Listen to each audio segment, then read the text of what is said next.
Alô, bom dia! Sábado, dia 16 de outubro de 2021, do ano da graça de 2021. Todos os sábados aqui no Instagram, às 11 da manhã, uma live muito especial, uma entrevista muito legal. Hoje eu tenho duas convidadas que já estão aqui. Não preciso nem ficar fazendo muita mise-en-scène. Já vou chamar logo as duas para se juntarem a mim.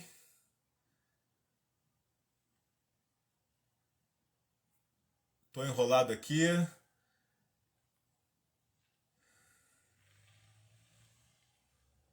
Calma, tudo vai dar certo.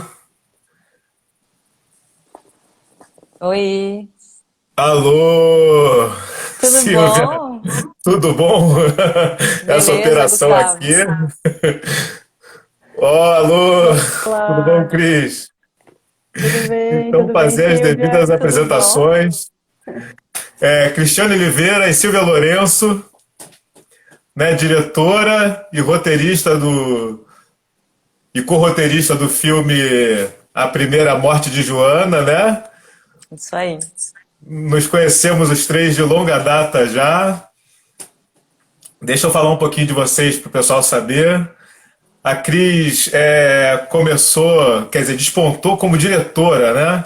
Já sendo premiadíssima com curta Messalina, né? Foi quando mesmo, Cris? Isso? 2004. 2004. E tá no segundo longa, né? Os dois longas muito. Esse está começando a carreira agora, né? Já ganhou o prêmio da crítica em Gramado e o outro também é muito premiado, né? Dois longas muito sólidos, muito impressionantes. E a Obrigada. Silvia Lourenço foi um acontecimento no cinema brasileiro, contra todos, né? 2004 também. Né? E depois fez uma carreira, tá fazendo, né, uma carreira de muitos filmes e séries e tal. Uhum. E como roteirista também, né? Quando é que você Sim. começou a assinar roteiro também, Cara, acho que Silvia? foi a primeira coisa que eu fiz em roteiro foi um argumento para o segundo longa do Roberto Moreira, O Quanto Dura o Amor, em 2008, mais ou menos. Aí de lá pra cá é que eu comecei aí pisando mais fundo nessa seara, mas foi bem aos poucos, assim. Agora eu posso dizer pra você que eu já fiz sala de roteiro, de série, já assino longa enfim, definitivamente não é mais uma área tão desconhecida pra mim, mas foi aos poucos. É porque é bem paralelo, né? Eu não deixo de atuar em nenhum momento pra ser Ah, só sim, roteirista claro. ou também não fico só escrevendo, O, enfim. o povo também não ia deixar, não, você parar de atuar para ser roteirista. É, Ah, eu acho que se complementa, né? E Assim como a vocês se Cris também não conhecem deixa antes de de trabalhar dirigir. juntas, né? Vocês são amigas antes de serem parceiras profissionais, né? Sim. pessoalmente, a gente trabalhou junto a primeira vez no curta A Minha Maneira de Estar Sozinho, dirigido pelo Gustavo Galvão, em que eu fui assistente de direção e a Silvia foi atriz. Mas a gente já se conhecia de eventos e tal, mas assim, de mais proximidade foi a partir daí, e aí a gente pegou a amizade.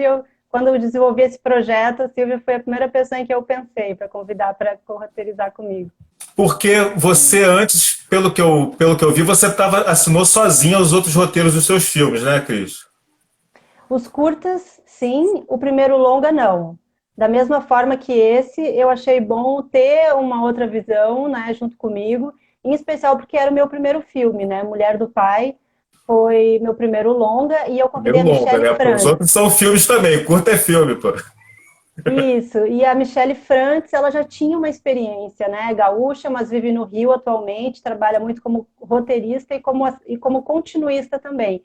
Então, isso foi muito bacana. Assim, era uma pessoa que a gente já se conhecia e eu pude contar com a experiência dela para me fazer as questões certas, né, para me ajudar a lapidar, porque diferente desse segundo longo, o primeiro eu escrevi demais, então eu precisei muito de uma Ah. pessoa mais profissional para me ajudar a ir lapidando, assim. Você sentiu dificuldade de passar do curta pro longa Então você não sentiu dificuldade de passar em termos de fôlego, porque eu senti em termos de fôlego. Eu estava muito focado em escrever histórias curtas, e daí quando eu me coloquei o desafio de escrever uma história maior, tanto que minha primeira tentativa de roteiro de longa eram vários curtas, na verdade, era uma junção de curtas.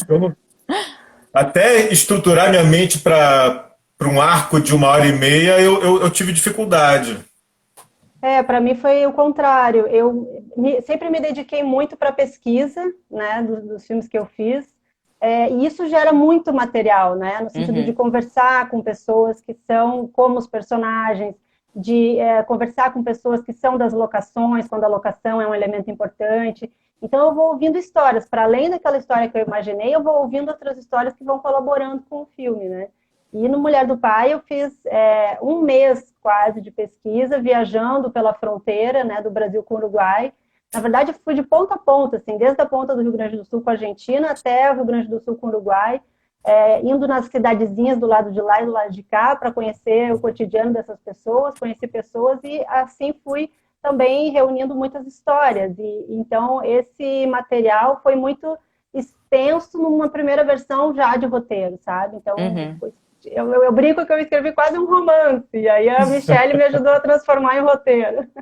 Uma Já série. Com a Silvia, já com a Silvia, meu processo foi bem diferente. Como foi muito lento esse meu processo de lapidação no Mulher do Pai, eu disse, não, no Joana eu vou escrever só as cenas-chave, e aí vou convidar alguém para colaborar comigo já para ir desenvolvendo os personagens secundários, né? Enfim, então foi basicamente esse meu processo no Joana, de escrever o que era chave. Então...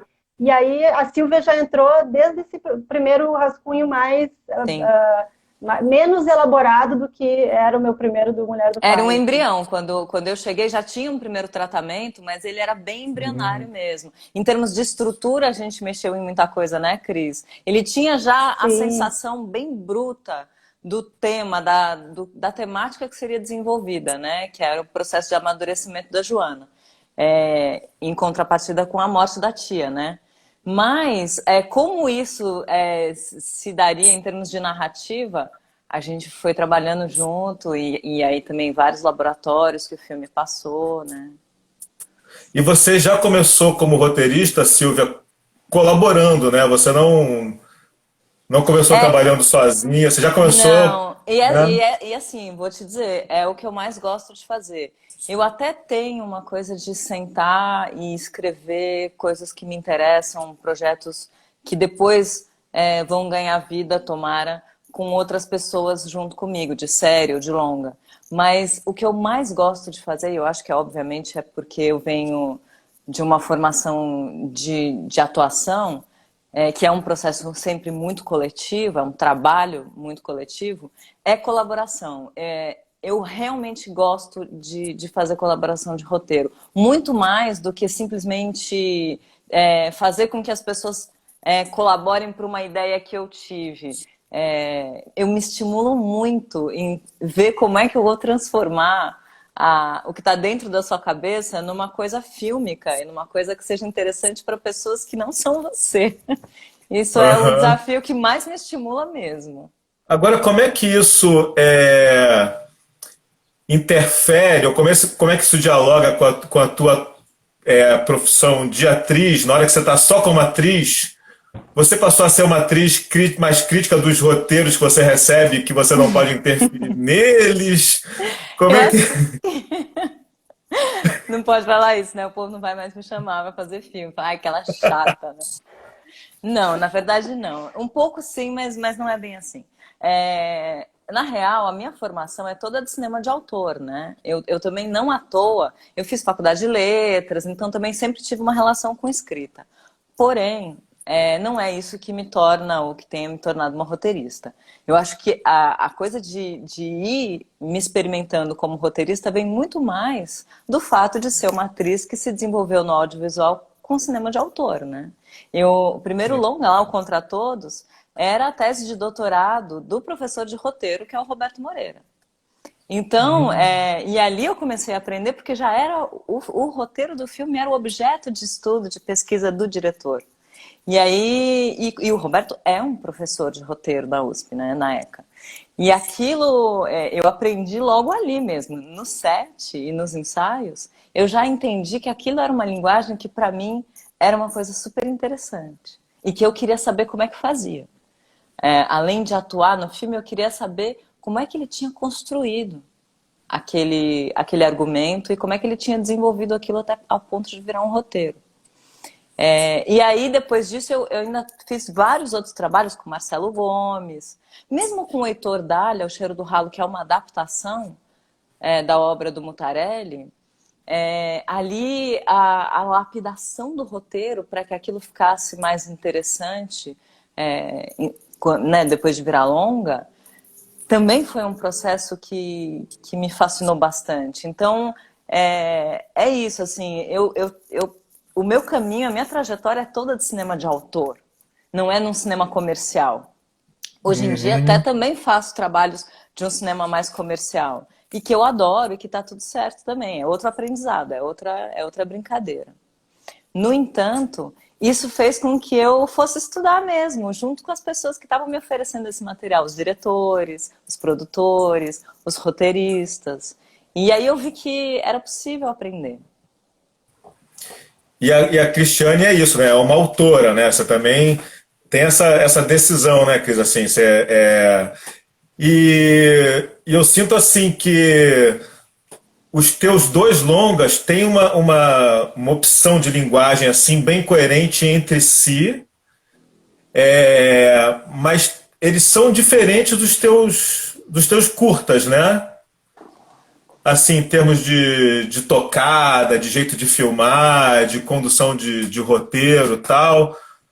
É, Como é que. Primeiro, uma curiosidade, né? Que eu vou fazer essa pergunta para as duas. Que bicho foi esse que te mordeu para você querer ser uma autora de cinema? E como é que é esse teu caminho autoral, então?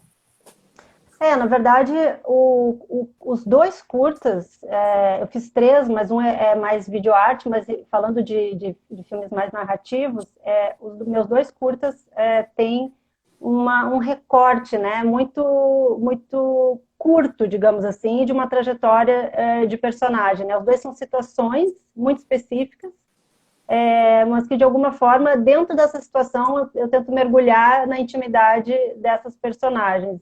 Acho que isso é o que permaneceu para os longas, assim, né? Porém, nos longas, esse olhar para a intimidade, ele se expande, né? Eu estou conversando com a Silvia, né, há algum tempo já sobre isso, né? Que está muito ligado à cidadania íntima, no sentido da gente não olhar só para a intimidade como algo que está entre quatro paredes, mas para como essas decisões ou condições das mulheres, personagens, no caso, né, as duas mulheres, são atravessadas por questões sociais, né? Então, não são apenas decisões, mas são movimentos que são impulsionados ou pressionados por situações do entorno, assim, né? Do ambiente em que elas vivem. Então, no primeiro filme, a gente tinha uma adolescente numa situação de fronteira, onde a atividade principal era a criação de gado, e isso é uma atividade muito masculina, né? Então, ela tem ali uma estrutura social que gira em torno do homem, né? O pai dela, no caso, e de repente esse homem se coloca numa situação de fragilidade e ela é obrigada a cuidar dele, né? Mas por que ela é obrigada? O que não deu as condições necessárias para esse homem ter autonomia, né? Então, tem ali um pano de fundo, né, dessa menina que não consegue se ver saindo de casa sem ter um namorado, sem ter um homem que a leve, né? Sozinha ela não vê essa força. Então, isso tudo são reflexos dessa condição, né, de um ambiente muito centralizado na figura masculina. Já o Joana, ele tem um trabalho que me preocupou mais conseguir dialogar com os jovens, assim, né? Então, eu acho que a narrativa do Mulher do Pai, ela tem mais lacunas, ela é mais distendida, nos conflitos mais adultos, digamos assim, e o Joana não, né? A Primeira Morte de Joana, eu e a Silvia, assim, a gente debateu muito sobre questões que atravessaram a formação dos nossos afetos, né? Quando jovens, assim, então, quando de criança para adolescente, assim, tem muitas questões, né, que flutuam ao nosso redor sempre, assim, né, questões de gênero ou de preconceito em relação à orientação sexual, ou racismo, classismo. Então, tudo isso vai povoando, né, a mente dos jovens, e a gente não vê assim muitas representações de meninas, né, descobrindo a sua sexualidade na tela, ou pelo menos eu e a Uhum. Silvia não tivemos acesso. Eu Em nunca geral, os vi. filmes que a gente Eu nunca vi. tem alguns, mas que ficam muito restritos ao circuito de festivais, né? Sim. Mas a gente cresceu com Meu Primeiro Amor, né? Que é uma descoberta hétero e muito pelo ponto de vista do menino, ou Conta Comigo, ou minha Vida de Cachorro, né? Então tem Uhum. sempre um protagonismo masculino e a gente tinha um pouco esse olhar, assim, vamos fazer um filme que a gente gostaria de ter visto. Então teve toda uma pesquisa em relação ao que é adequado para essa faixa etária, né? E quando Uhum. eu digo faixa etária, também eu penso assim que o adolescente ele tem uma relação aspiracional com o conteúdo, né? No sentido que ele gosta de ver o personagem que está à frente dele, né? Olhar para um conteúdo de personagens mais jovens pode parecer um conteúdo de criança, né? Porque o Sim, adolescente sempre quer estar na frente, Sim. né? sim. Quer ser mais velho do que ele é. Então, a gente teve essa preocupação, assim, né, de ter escolhas narrativas que fossem apropriadas para essa idade dos adolescentes que estão antes dos 13 anos, né, que a Joana está. Tem sido muito legal o retorno que a gente teve nesse sentido, porque o filme tem entrado em festivais com foco em conteúdo infanto-juvenil também, no exterior, e lá eles indicam para a partir de 11 anos, que era muito o meu ideal, assim, como autora nesse caso, né? Mas aí a gente chega no Brasil e a gente, né, tem aqui uma indicação de 14. 14, é. Então, foi uma indicação da TV, né, que o filme foi exibido por conta do festival que estreou aqui.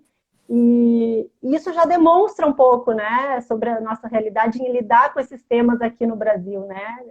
Só nesse quesito a gente já vê que a gente está 3 anos atrasados em poder Só debater. tá bom, 3 anos é bom, pô. 3 anos tá bom. Vamos ver, não tirei a classificação oficial ainda, talvez ainda pegue Uhum. 18, né? Vamos ver. Nossa, não, Cris, pelo amor de Deus. Mas é engraçado que também, ouvindo a Cris falar, outra coisa que me vem que é super importante é que a gente também se preocupou muito em não minimizar e nem infantilizar no mau sentido as questões da protagonista, pelo fato dela ser uma jovem, uma pré-adolescente, uma pessoa que está entrando na adolescência, né? É como se a questão das pessoas dessa idade fosse menor ou fosse mais simples. E para quem está passando Assim, por isso, não é, né? Inclusive, o Claro. filme é dramático. Quando você está começando a adolescência e não sabe que tipo de... quem você gosta, ou quem você deveria gostar, ou como as pessoas deveriam te ver, e como você se sente, como é a sua aparência, ou que aparência você quer mostrar para o mundo. Isso tudo é muito sério pra gente, quando a gente tem 11, 12, 13 anos, né? Quando tem 40 e poucos. Vai amenizando, mas é muito Não, difícil. e respondendo a questão, né? Que bicho mordeu, né? Esse é o bicho que mais me morde o tempo inteiro, assim, de conseguir entrar nesses universos, né? De conseguir mergulhar em universos que geram esses universos narrativos, assim, também, né? Isso é o que eu mais gostei nessa passagem para o longa, né? Que, como eu estava te falando antes, não Uhum. foi difícil para mim, porque eu gosto dessa coisa de esmiuçar o universo, né, e criar essas camadas assim para a gente entender, né, outras Agora realidades. contem um pouquinho o que é o filme, porque eu vi, tive essa sorte de poder assistir, mas né, quem está assistindo aqui com a gente provavelmente não viu ainda. O filme conta a história da Joana, uma jovem de 13 anos que tenta entender por que a tia-avó, de quem ela era muito próxima, faleceu sem nunca ter namorado alguém, né? A tia falece aos 70 anos, virgem, sem nunca ter tido um relacionamento amoroso, e estimulada por uma melhor amiga, elas começam a investigar. E a Joana então percebe que todas as mulheres da sua família, na verdade, guardam segredos, inclusive ela mesma, né? Então o filme é essa trajetória E dela esse entrar em mote contato com veio o de ser onde, dela. Cris? Esse mote veio inspirado por uma pessoa, por uma senhora real, de quem eu era muito próxima, que passou por isso, assim, que faleceu sem nunca ter tido ninguém, e de quem eu era próxima, e sempre foi um mistério essa situação dela, assim, cada um com uma visão diferente, né, na família dela. Então a história dela para mim falava muito de coragem, assim, né? Então deu vontade de desenvolver essa história a partir desse ponto inicial, para que um dia talvez a gente não precise falar de coragem, né? Quando a gente fala, quando a gente tem Sim. uma história ligada à identidade, né? A formação do que a gente simplesmente assim. É muito curioso porque dessas 3 gerações que são abordadas no filme, a Joana, a mãe dela, que é a Lara, e a avó dela, que é a Norma, dessas 3 pessoas, a que tem mais dificuldade em lidar com a própria identidade, em ter coragem de ser quem ela quer ser e desejar quem ela quer desejar, é justamente a figura que está no eixo de idade meu e da Cris, mais ou menos, que é da mãe. Aham. Então, para nós duas, a grande complicação era também. Porque, assim, em relação à adolescência, esses romances de formação já fascinam a gente logo de saída, porque é muito bonito você ver o processo de amadurecimento de uma pessoa, e a adolescência é justamente o momento em que a gente está cheio de certeza e cheio de coragem, né? E isso é comovente. E isso é uma coisa que une o que é mais particular de cada pessoa que vai assistir o filme com o que tem de mais universal, né? Eu tenho certeza porque o filme já viajou para vários países do mundo e muitas jovens se identificam com a Joana. Mas, na hora de escrever o recalque, é muito difícil, porque aí a gente é obrigado também a olhar para as próprias dificuldades, né? Porque a gente não engole, porque a gente é mais dura, mais preconceituosa, mais reativa. E aí Uhum. a gente teve que ter muita cautela para escrever a Lara, para ela não ser a chata do filme, né? Uma personagem mais superficial porque tem essas dificuldades, né? Porque é mais conservadora, porque Também existe uma preocupação de classe ali, né? Ela sendo responsável por sustentar a família, sendo a responsável por uma marca importante na cidade. O que que os outros vão pensar? E o que que os outros pensam afeta o meu negócio e a minha família, né? Então uhum. existe uma preocupação de manter essa família, né, na comunidade, assim, da parte Das dela também. aparências, né? Por que o filme se passa em 2007? Por causa da construção da eólica. Isso foi um evento que transformou muito aquela região. O filme Uhum. se passa, né, nessa região de Lagoas, do Rio Grande do Sul, e é uma paisagem que eu vi ser transformada ali a partir de 2005, quando até as estradas foram reconfiguradas para poder receber esse parque enorme. Assim, são 150 cataventos espalhados pela região, e era uma paisagem que sempre me impressionou, assim, né? Esse contraste das lagoas com o morro de Mata Virgem é algo que impõe respeito, assim. A primeira vez que eu fui lá, eu lembro que eu não conseguia entrar nesse morro sozinha, assim, né? Os sons, toda a vida que ele tem, assim, é muito impressionante, assim, vale muito a pena visitar. Agora, quando os cataventos começaram a chegar, essa sensação, né, da modernidade que atravessa essa paisagem, né, desse olhar que vem de fora, né, uma tecnologia que de alguma forma controla o vento, né, ou que recicla o vento, isso para mim foi muito representativo dessa menina em transformação, com essa força, né, que são os sentimentos dela e que ficam sendo moldados, né, pelo entorno para conseguir existir, assim. Então, eu decidi que a história ia se passar ali, e a partir daí comecei a investigar mais sobre a região, que para mim sempre foi uma região próxima, assim, mas como um lugar, né, de fruição, e vi Tua ali imagem. um turismo e vi ali um traço muito forte da colonização alemã, né, no Rio Grande do Sul. Uhum. Então, como essa cultura particular se misturou, né, com a portuguesa, que era a maioria, e com, né, as comunidades afrodiaspóricas que vinham, né, povoar essa região também, e que tem uma manifestação cultural forte, importante ali, também me impressionou. Então eu fui agregando esses elementos assim para a história, e assim, tem super participação, né, na história da Joana, assim, essas duas culturas. É interessante porque de 2007 para cá, essa questão da identidade afetiva, né? Eu acompanho isso um pouco de perto porque a minha filha tem 18 anos, então eu tô assim, hoje em dia ser heterossexual é praticamente uma coisa para essa geração que está com 18 anos agora, ser heterossexual é quase que uma coisa do passado, assim, uma coisa antiquada, tem toda uma nova maneira de enxergar esse assunto e que mudou muito em relação a 2007, né? Suponho eu, ou não, ou eu que não estava enxergando nada e agora com a minha filha eu estou Acho enxergando as que coisas.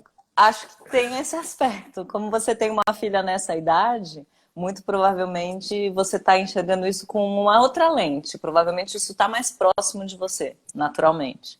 Mas eu acho, sem dúvida nenhuma, que a partir de 2007 todo mundo começou a ter smartphone e as redes sociais ganharam corpo a partir de 2008.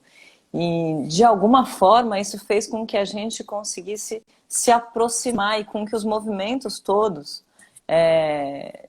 identitários, né, também fizessem com que a gente soubesse que essas pessoas estão no mundo e como elas se organizam e quais são as formas de comunicação dessas pessoas, né? Antigamente, assim, digo, 15 anos atrás, era muito mais difícil você saber da existência de tantas matizes de possibilidades, não só de formação familiar, como de sexualidade, de orientação sexual, de gênero, né? E eu acho que as redes sociais também aproximaram a gente disso. Porque enquanto você está sozinho no seu quarto, com os seus desejos, com as suas fantasias, com as suas elucubrações, sem saber que existem coisas no mundo e sem ter Uhum. coragem de se abrir também, né? Que é o que a gente vivia no século Até XX, outro dia, né? Até até outro outro dia. dia. Realmente, você se acha o esquisito, né, o estranho, o Sozinho, maluco, o né? doente, o sei lá o que, né? Uhum. E E depois, também tem esse aspecto que tu traz de ver o que está acontecendo no mundo, né? Porque é importante a gente situar o Brasil dentro desse contexto, né? Porque a nossa trajetória ela foi muito mais lenta em relação a outros países, né? A partir de 2006, 2007 também é uma época em que as políticas de educação sobre sexualidade começam a ganhar corpo no Brasil. Então isso faz Uhum. toda a diferença, né? Mas é um início de um projeto, é um início de debates, é um início de trazer isso para a esfera pública de uma forma mais ampla. E quando Mais eu comecei o consciente, né? projeto, e inserido nas políticas públicas, né? E quando eu comecei a desenvolver o projeto do Joana, eu comecei a estudar mais sobre diferentes formas de educação sobre sexualidade que existiam no mundo, e vi que na Suécia a situação já era assim, muito estabelecida, né? 2012 eles já tinham pronome neutro, eles já tinham um sistema de educação que prezava pela neutralidade na educação. Então, acho que esse aspecto que tu trouxe é bem importante, né, Gustavo, no sentido da gente começar a olhar o que está acontecendo em volta, né? E mais recentemente eu descobri que desde essa época já era consolidado na Alemanha uma associação de professores gays que não só tem o Uhum. papel de defender os direitos de professores gays para que eles possam existir como eles são, mas começou a ser um apoio dentro das escolas para desenvolver ações de educação sobre sexualidade, sobre gênero e de forma interdisciplinar, né, com exercícios junto a outras disciplinas, assim, né. Ao passo que nos Estados Unidos eu descobri um grupo que ensina sobre sexualidade para a partir de 10, 11, 12 anos, junto com os pais. Olha que coisa linda isso, de tu levar para a sala de aula É. os pais, para que eles possam estar ali contando para o filho como é que foi com eles, né, em interação com esses conteúdos que os professores trazem, reagir junto com o filho. Então, isso vai dando segurança para a criança de crescer num ambiente em que ela possa se expressar. Então, tudo isso já existia, né, quando aqui a gente começou a consolidar isso na educação. eu não resisto a contar uma história, porque você falou da Suécia. Durante a Copa de 58, 1958, existem relatos de que as moças suecas levavam os jogadores brasileiros tal para suas casas, para a casa da sua família, dos seus pais. E falavam: oi pai, oi mãe, esse aqui é o fulano, esse aqui é o Garrincha tal. E iam lá para dentro de casa, namorar tal. E em 58, quer dizer, a Suécia, a sociedade lá tem uma liberalidade nesse sentido que já vem de muito Muito tempo. tempo, né? E existem, assim, três formas, digamos, de educação sobre essas temáticas, assim, né? Aquela que vê isso dentro da família, né? Que está muito ligada às comunidades religiosas, ortodoxas. Aquelas que lidam com isso dentro da biologia e da prevenção a doenças sexualmente transmissíveis, que é muito como eu aprendi na escola, e uma visão de educação mais holística ou abrangente, né? Holística é a palavra em inglês, o melhor para o português seria abrangente, né? No sentido de, desde a infância, para todas as faixas etárias, ter conteúdos que a gente possa ir passando para as crianças, sobre consciência corporal, sobre respeito ao outro, sobre os limites, né? Sobre diversidade. Sobre, mais à frente, sobre diversidade, sobre direitos, planejamento familiar. Então, isso é aplicado hoje em muitos países da Europa, né? Tem inclusive um curta que agora me falha o título, mas muito bacana, de Amsterdã, que mostra escolas assim, e como que os professores ligam essa questão da sexualidade aos afetos e não a doenças, né? Então, isso surge de um jeito mais positivo, né, na vida dele. Claro. Agora, essa suposição que se faz na história de que a senhora que...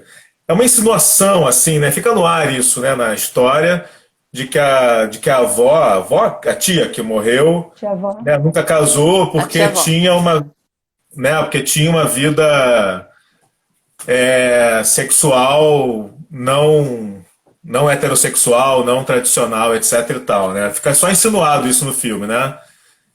Isso foi ideia tua, Cris, de pegar aquele mote ali da vida real e derivar para esse lado? E daí abordar essa questão na adolescência, tudo isso? Sim, foi a partir desse mistério que eu comecei a me questionar como a Mas esse adolescente mistério já existia na vida real também lidou ou com não, isso. necessariamente? Essa proposição é da Carolina, é da personagem do filme. Porque na vida real existiam várias, né? Acho que muitas estão contempladas no filme. Entendi. Mas eu acho que para uma senhora naquela idade, né, vivendo no tempo que ela viveu, não aceitar ter, né, um par homem, isso já é uma questão que demonstra coragem, né, de conseguir se afirmar e ser uma pessoa ativa em diversos grupos sociais. Não era uma freira. Sim. Era uma senhora, né, Mas vocês sabem que o que eu acho com mais interessante...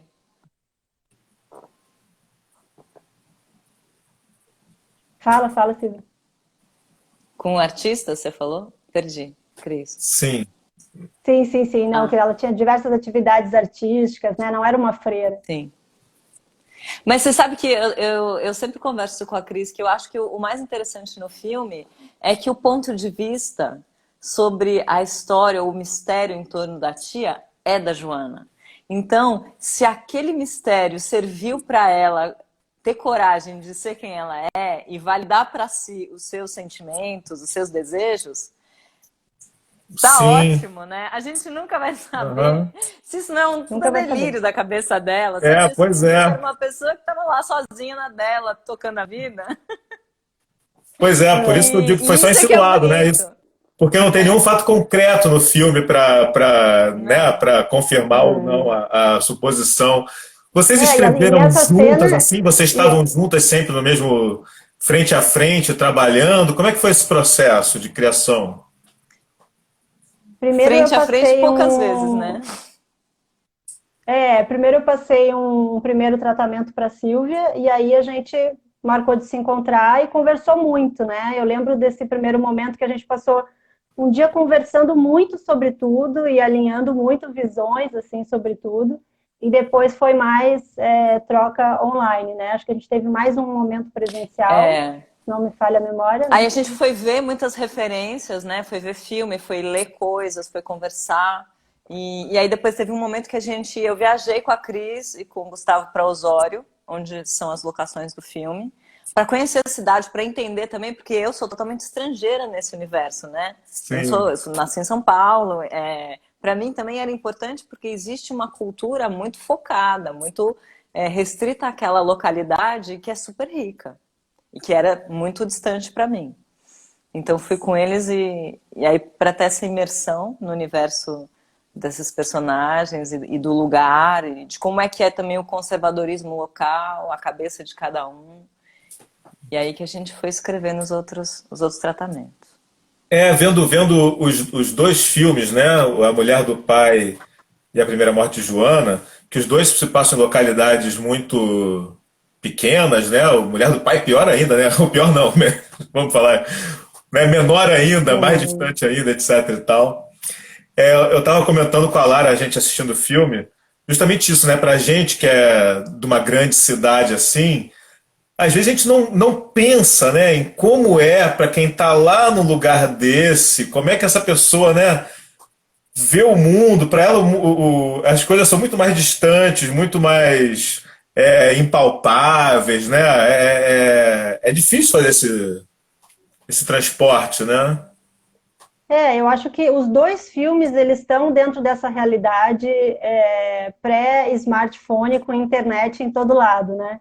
O Mulher do Pai, apesar dele ter o smartphone, a internet recém estava chegando naquela localidade quando a gente filmou.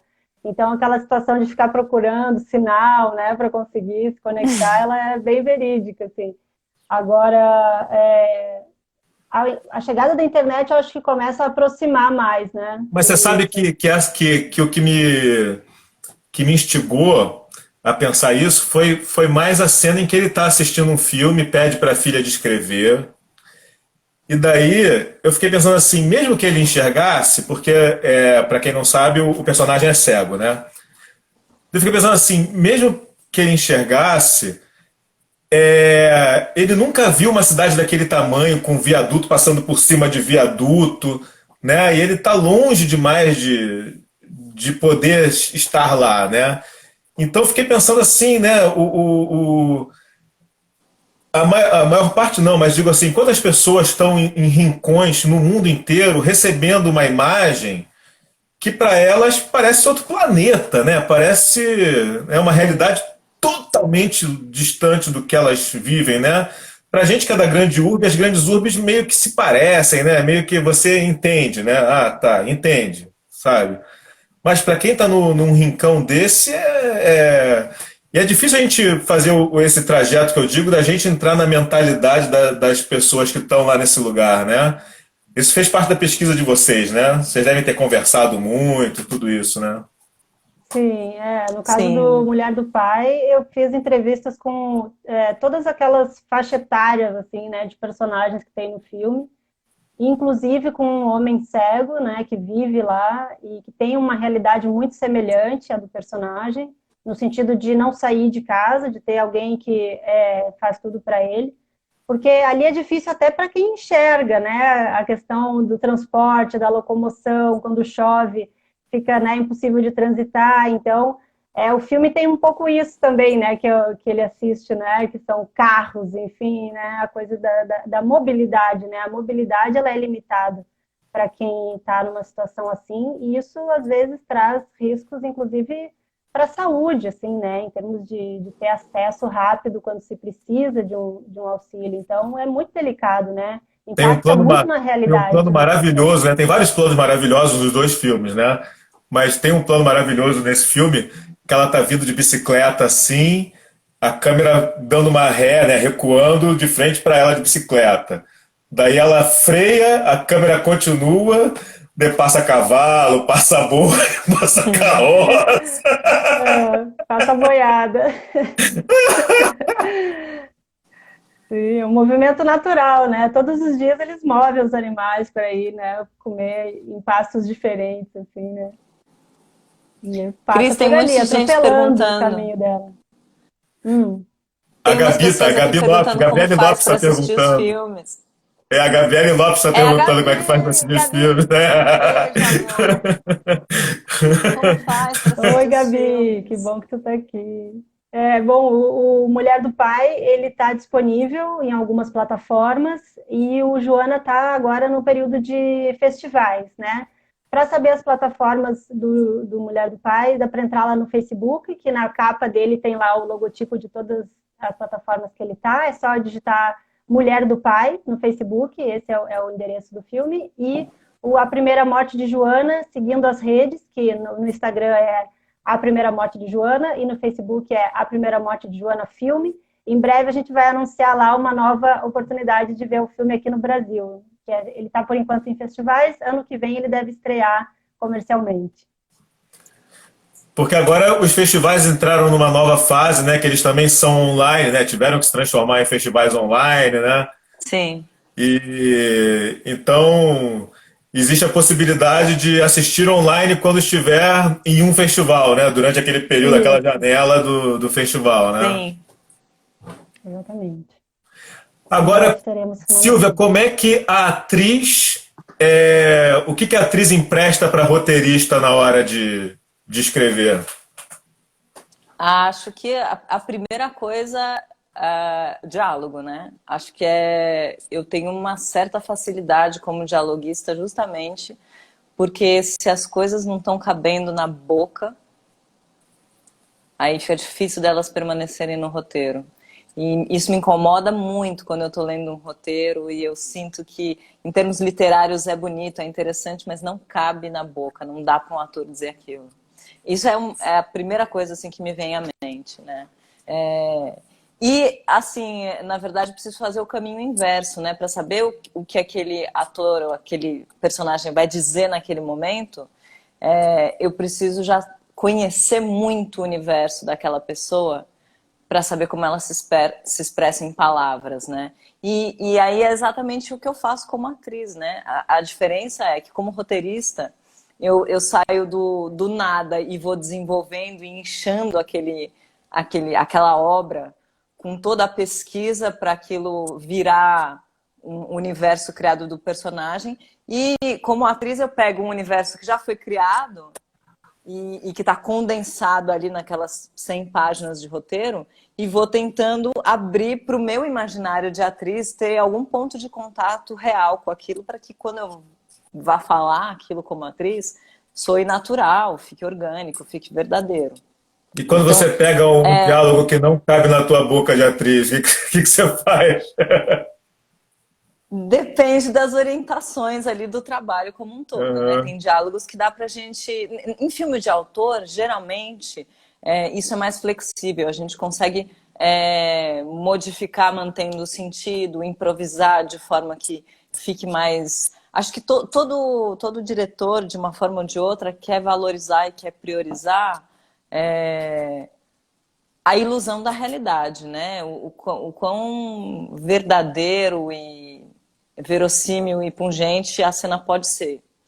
E aí, se o ator chega e fala, olha, isso é bonito, mas esse personagem não diria dessa forma, ele não tem essa gramática, ele não sabe falar isso, porque às vezes tem isso, né? A gente também esquece que, como roteirista, muitas vezes a gente se perde na gramática do personagem. Nem sempre a gente tem o conhecimento, como um ator às vezes chega e tem essa percepção de, olha, essa pessoa, ela não poderia falar essa palavra, ela não domina esse vocabulário. Inclusive por uma questão de histórico, ela não estudou, então ela não Sim. usaria essa palavra. Ela usaria um sinônimo diferente. É. Por exemplo, estou te dando um exemplo. Isso é uma coisa que o ator colabora na obra e que eu acho Sim. fantástico. Eu adoro. E eu não O tenho o bom menor ator, apego né? como roteirista O de bom ator, escrever uma né? coisa e o ator virar para mim e falar: Aham. Silvia, a cena tá muito legal, mas esse personagem não fala assim. Ele não diria isso. E, e eu sou obrigada a concordar e falar: beleza, ele não fala assim. Se ele não fala assim, pode mudar. E como eu já ouvi de muitos diretores, Silvia, é real. Do jeito que você está falando, soa mais verdadeiro. E o sentido do que eu escrevi tá todo aí. Então vamos embora. Né? Existe Legal. esse movimento. Mas me Ó, ajuda muito, muito. registrar o comentário da Marina Spessato aqui, ó. Sou muito fã do filme. É a narrativa que eu gostaria de ter visto quando tinha 13 anos. Obrigada, que É, bom. é isso que faz a gente querer estar no audiovisual contando história. É, né? Eu queria ouvir da Cris a mesma pergunta, Cris. Como a atriz Silvia colaborou com a Cristiana roteirista. Entende? Porque uma coisa. Eu também, né? Nós dois temos essa similaridade assim. A gente escreve pra gente dirigir, né? Tem essa. Já parte disso aí, né? Então, é, eu, por exemplo, ainda não escrevi. A verdade, agora eu acabei fazendo isso. Escrever sabendo que é outro que vai dirigir e também não dirigir nada escrito por outro. Então, a conversa é sempre minha comigo mesmo. Então, tem coisa que eu já nem boto no roteiro, que eu sei que sou eu que vou fazer mesmo, então não preciso explicar nada para ninguém, entendeu? Mas tem essa relação, né? Quando você está escrevendo para você dirigir e tal, você tá ali imaginando o filme, tá vendo, você acha que vai dar certo e tal. E daí, quando chega na hora de fazer esse diálogo com alguém que está vendo de fora, que tem uma vivência tão física, orgânica, né, do que é ser um personagem, do que é estar ali falando e não só atrás da câmera dirigindo, né? Como é que é esse diálogo? Olha, isso foi uma das coisas que mais me interessaram em trabalhar com a Silvia, assim, né? Porque eu acho que o ator, quando ele pega um roteiro, chega um ponto que o bom ator, né, como tu citou, chega um ponto que ele sabe mais do personagem do que o próprio autor. Então, eles têm esse treino, né, no sentido de observar o ser humano, né, de observar em detalhe o ser humano, né, e conseguir ter essa empatia, de conseguir se colocar no lugar, de conseguir ver como isso reflete no corpo, né, como que experiências de vida refletem no corpo, né. Então, acho que isso é uma sensibilidade que já é inata na Silvia e super agregou pro processo, assim, né? E eu acho que o texto, ele também, ele tem diversos estágios, né? A gente Uhum. desenvolveu um texto pensando no nosso sistema, né, que precisa captar recursos através de roteiro, e depois tem um segundo momento, o momento que o texto é apropriado pelos atores, né, ele se transforma na Uhum. locação, e eu também fiz esse movimento no sentido de não dei o roteiro para as meninas de Ah, cara. boa. Eu contei, a gente fazia encontros quinzenais, assim, à distância primeiro, né?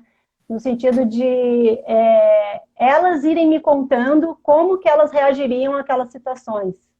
Então, eu e a Silvia já tinha, né, escrito as situações e os diálogos, mas no momento final eu quis ouvir como que elas diriam aquilo. Então, essas palavras também foram um pouco atualizadas pela forma como elas falariam.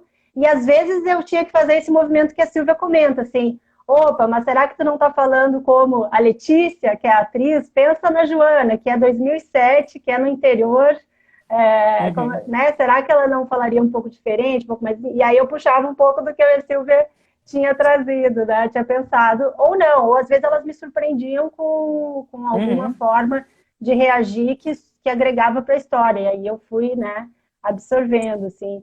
Como, por exemplo, a situação da amiga, né, da Joana, Carolina, querer ser bióloga que nem o pai.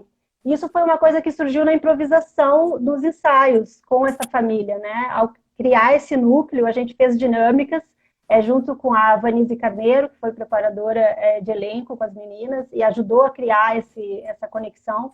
Que a gente teve um tempo muito curto, né? Assim, de preparação para o set.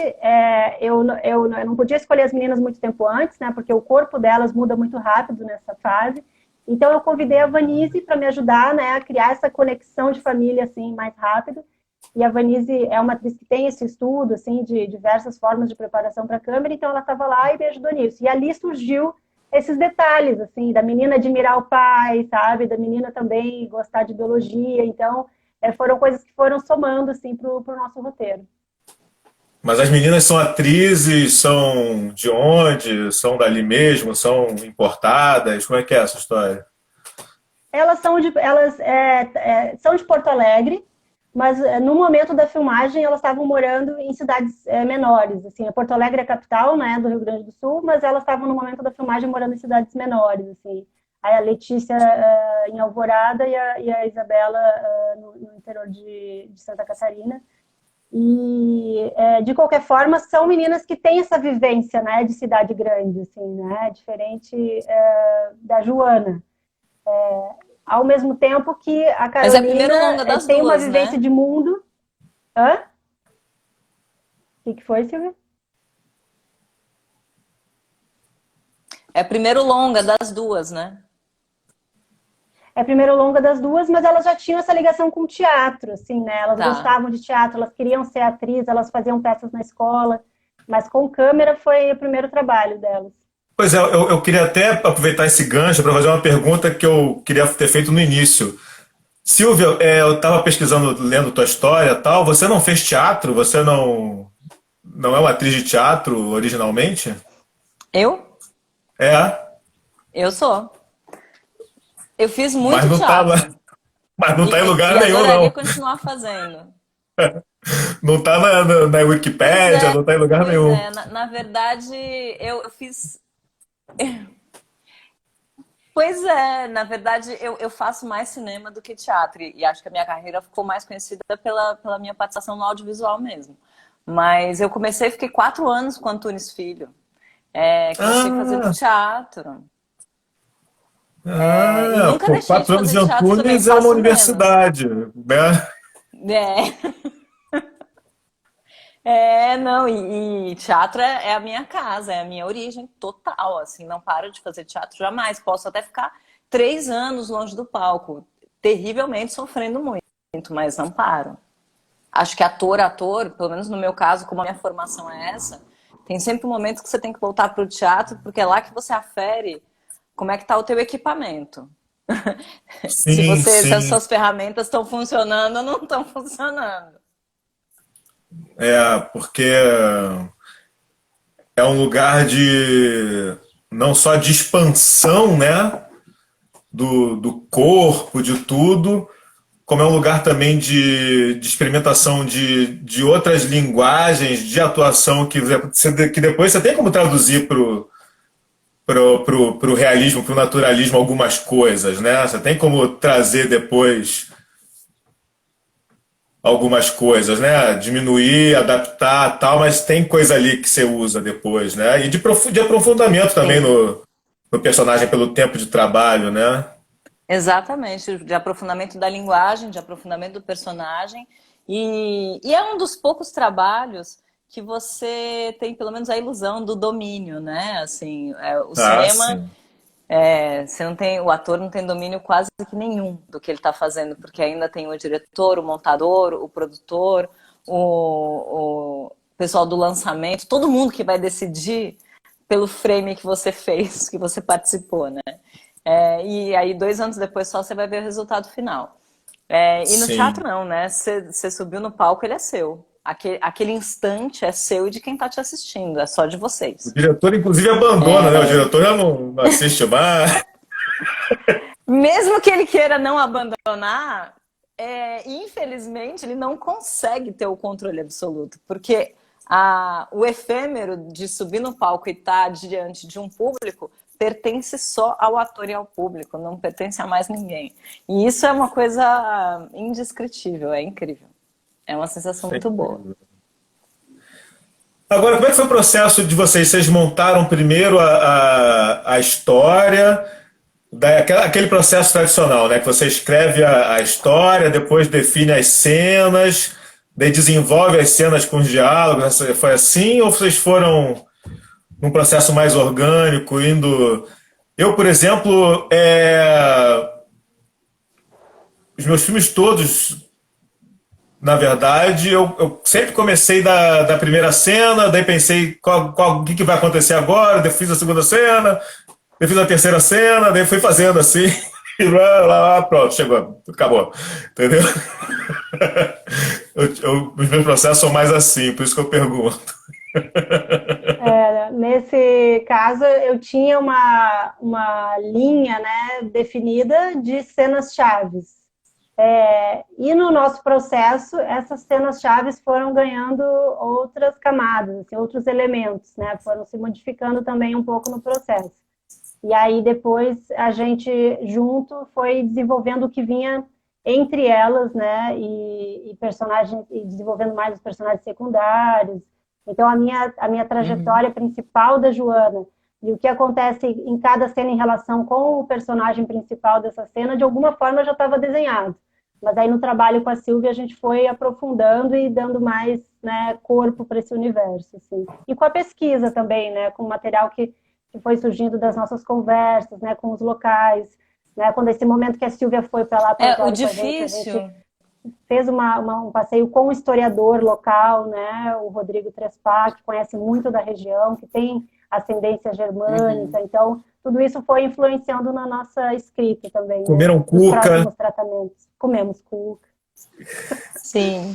O difícil disso excelente. tudo é esse processo de garimpo, né? É a gente selecionar dentro de tudo que foi levantado o que é mais importante, o que é mais interessante, precioso para estar no roteiro até o momento da filmagem, né? É um processo de bateia mesmo, de ir garimpando, garimpando e ver o que sobra.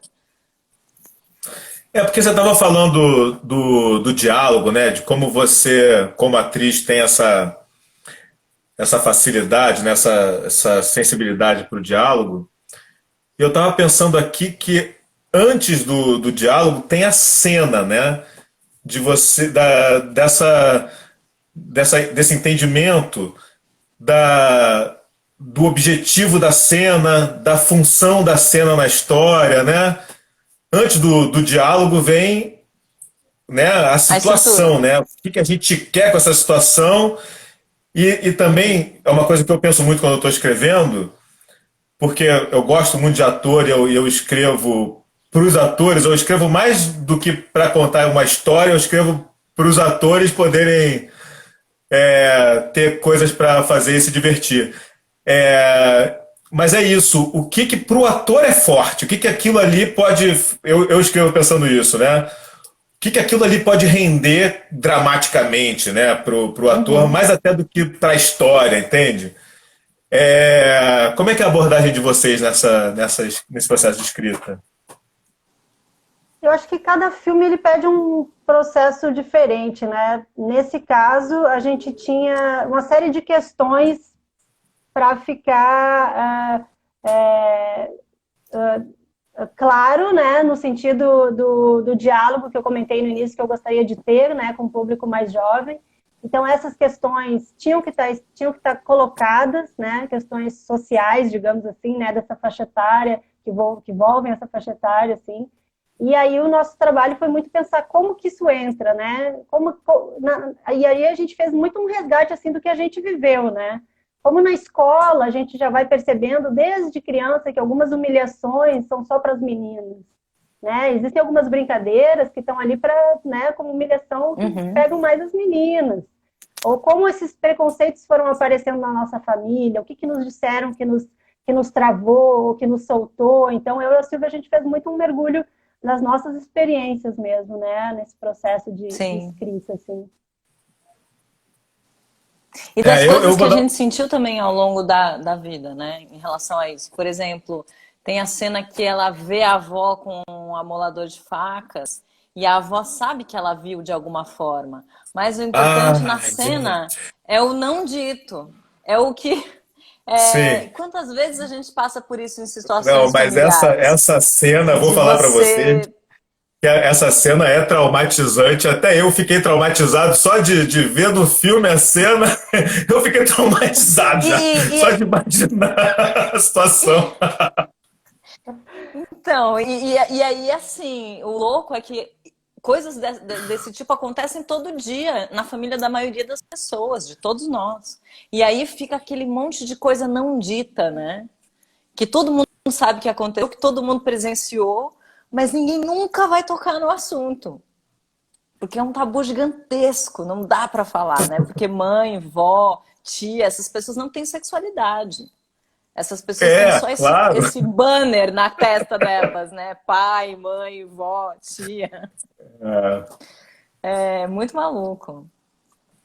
Então, assim, voltando para essa coisa, falando de estrutura, para nós era super importante que tivesse essa temática, até porque havia já conscientemente pra gente a questão das três camadas, da juventude, da meia-idade e da velhice. E como os afetos são tratados nessas gerações. Mas a cena em si só apareceu no final, né? E acho que ela ficou da melhor maneira que podia ter ficado. Pô, ficou impressionante, ficou muito boa. Que bom. Agora, a gente quando tá. Não sei se vocês leram muitos livros de como fazer roteiros, essas histórias todas, se vocês. Ou se vocês são roteiristas mais livres. Eu acabei ao longo da vida lendo muitos livros sobre roteiro. Eu comecei não querendo ler muito, eu li só o Jean-Claude Carrière, e para mim estava ótimo. Mas depois eu acabei lendo mais os americanos, assim, de uns 30 livros de americano e tal. E daí tem aquela abordagem do trabalho de roteirista, que é mais assim um trabalho de arquiteto, engenheiro, assim, que você tem o ponto de virada, arco, né, clímax e o momento de queda do personagem, não sei o que, desfecho, que você posiciona tudo direitinho, não sei o que tal. E esse filme de vocês, ele tem um tempo maior, assim, onde você fica ali se ambientando, conhecendo o lugar, conhecendo as pessoas, né? Vivendo ali com elas até essas coisas começarem a acontecer, entrar num ritmo mais rápido dos acontecimentos, começam a ter uma sequência mais rápida, né? Como é que foi esse trabalho aí? Como é que vocês se relacionam com essa tarefa com essa carpintaria, assim, com essas informações? E como é que foi a decisão de vocês terem essa narrativa, conduzirem a narrativa como vocês conduziram? Olha, eu acho que tu citou um autor ótimo, né, que é o Carrière, porque o Carrière ele traz muito essa liberdade, né, de trazer a escrita quase como a vivência dos sonhos, assim, né, de propor, né, de contar dinâmicas dele, né, de como ele conseguia reunir essa relação do onírico com a escrita. Já as outras referências, né, que tu citaste, assim, de um arco mais tradicional, né, de uma visão mais americana, ou mesmo de uma jornada do herói, né, às vezes isso não se realiza num filme onde a personagem está mais em torno da sua própria existência no mundo, assim, né? Ela não tem um arco definido no sentido de quero conquistar alguma coisa, quero resolver um problema. Ela tem situações cotidianas que vão impulsionando ela a se conhecer melhor, né? Então isso me remete mais ao trabalho da Maureen Murdoch, que desconstrói essa narrativa que questiona, né, e desconstrói um pouco essa visão da narrativa do arco do herói, né, da jornada do herói. Ela tem um livro que se chama, por acaso ele está por aqui, que eu falei sobre ele recentemente para uma pessoa, que é o Ser Mulher, um viaje heróico. Ele tem tradução para o português já, e ela demonstra muito como, às vezes, a trajetória das mulheres ela é mais circular, né, e não um arco, assim, no sentido de... E ela tem, inclusive, né, uma representação simbólica aqui dessa trajetória. Interessante isso. No sentido de que ela, né, ela nasce una e ela se separa, né, ela tem que estabelecer papéis, assim, ao longo da vida para mais para frente conseguir, né, se conciliar, né, o feminino com o masculino, ou o que quer que exista, né, no meio disso, para ser uma coisa íntegra de novo, né? Então ela tem toda uma análise, né, de casos da vida real, com casos das narrativas, né, de histórias de mulheres, para propor essa simbologia aqui, né? É um dos elementos que ela traz, assim, de como que a nossa história é meio circular.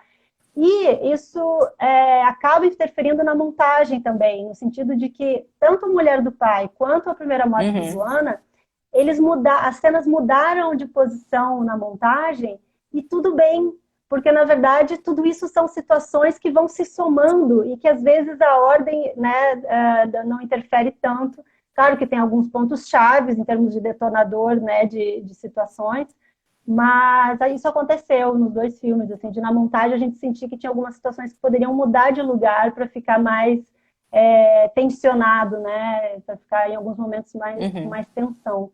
E aí, quando eu vi isso na montagem, meu Deus, tem tudo a ver com aquilo que a Maureen propôs, né? Eu nem escrevi Interessante. pensando nisso. Né? O meu roteiro já tinha sido escrito quando eu descobri esse livro e eu achei muito interessante essa visão. Assim. Legal. Na verdade, essas referências, elas têm que servir como alicerce, como ferramenta para libertar a gente, né? Não para aprisionar, né? Eu acho que independente se é uma coisa americana bem rígida, tipo Maquis e tal, ou Carrière, Mamet, ou qualquer outra referência, que isso sirva para que a gente seja mais criativo, né? Que a gente consiga alçar voo na direção do que toca a gente, do que comove a gente, né? Como criadora aí de audiovisual.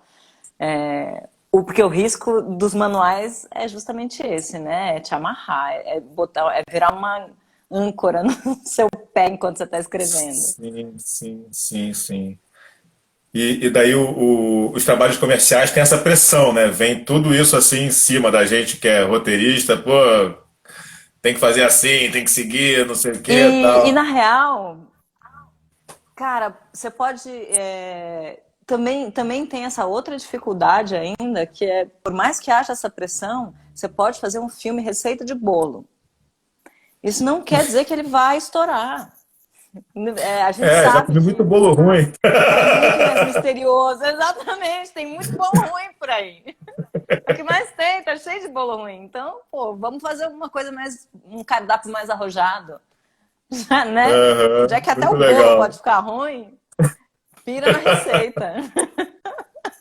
Muito bom, muito bom.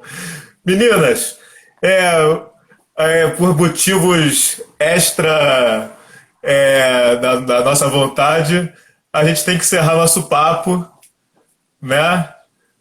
Poderíamos estar falando aqui por muito mais tempo, mas eu quero agradecer muito vocês terem aceitado o convite, agradecer poder ter visto o filme, desejar sorte, sucesso e que a gente se encontre mais e faça coisa junto, tal, tá? Que bom, obrigada, Gustavo, por Sim, esse convite. E obrigada. aproveito para dizer para quem está aí nos Estados Unidos contigo que ele está, a partir de hoje, em cartaz no New Fest, o Festival de Nova York. Então, esse mês ele está sendo exibido aí ao longo do festival New Fest. Procurem, quem estiver nos Estados Unidos, podem assistir online. E Legal. em breve, na nossa página, É notícia de isso mais uma aí. exibição do Joana no Brasil. Ah, que bom. Então é Silvia Obrigada, que é Gustavo. A gente avisando por aqui. Obrigada, gente. Muito legal. bacana. Muito bom. Beijão então para vocês. Valeu, tchau, Tá? tchau. Valeu, valeu.